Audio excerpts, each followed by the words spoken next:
2021 வட தமிழகத்தில் விடுதலை சிறுத்தைகள் கட்சியின் ஓட்டு முழுமையாக உங்களுக்கு டிரான்ஸ்ஃபர் ஆனதால தான் நீங்கள் ஜெயிச்சிங்க.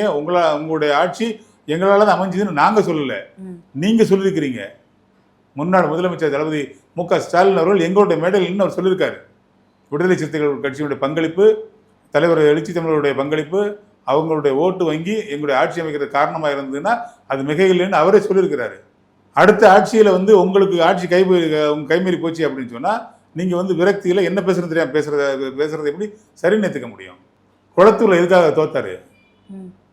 நீங்கள் சரியாக இருந்தீங்க, நீங்கள் சரியாக ஓட்டு போட்டீங்க, வேலை செஞ்சீங்க, நீங்கள் எல்லாம் சரியாக இருந்தீங்க, விசிகா மட்டும்தான் வேலை செய்யலைன்னா குளத்தூரில் ஏன் தோத்தாரு? ஒட்டு மொத்தமாக சென்னையுடைய ஆட்சி பீடத்தினுடைய அடையாளமாக இருக்கிற சென்னை மாகாணத்தில் 2 தொகுதி தவிர மொத்தத்தை ஏன் இழந்தீங்க? அங்கே நீங்கள் வலிமையாக இருந்தீங்க. உங்களுக்கு உளவுத்துறை சொல்லலையா? சொந்த தொகுதியிலே தோத்து போயிடுன்னு உங்களுக்கு சொல்லலையா? ஆட்சி அதிகாரம் மட்டும் தானே இருந்துச்சு. உங்கள் அமைச்சர்கள் சுட்டி காட்டலையா? இங்கே நீங்கள் அதில் வீக்காக இருக்கிறீங்க, உங்கள் தொகுதியில் உங்களுக்கு எதிர்ப்பு இருக்குது அப்படிங்கிற சுட்டி காட்டலையா? அப்போ யாருமே எதிர்பார்க்காத ஒரு தீர்ப்பு மக்கள் சொல்லியிருக்காங்க அப்படின்னு சொன்னால், உங்களுக்கு எதிரான தீர்ப்பை சொல்லியிருக்காங்க அப்படின்னு சொன்னால், நீங்கள் அந்த அளவுகோல் என்ன? நீங்கள் பேசுகிறது சமீப காலத்தில் உங்களுடைய பேச்சு என்னவா இருக்குது அப்படின்னு சொன்னால், உங்களை நீங்கள் புத்திசாலி நினைச்சிங்க, தப்பு இல்லை. உங்களை மட்டுமே புத்திசாலி நினைக்கிறீங்க, அது தப்பு இல்லை, தலக்கணமாக கொண்டு போட்டோம். ஆனால் எதிரில் இருக்கிறவங்களாம் முட்டாள் நினைக்கிற அதிகாரத்தை உங்களுக்கு யார் கொடுத்தா?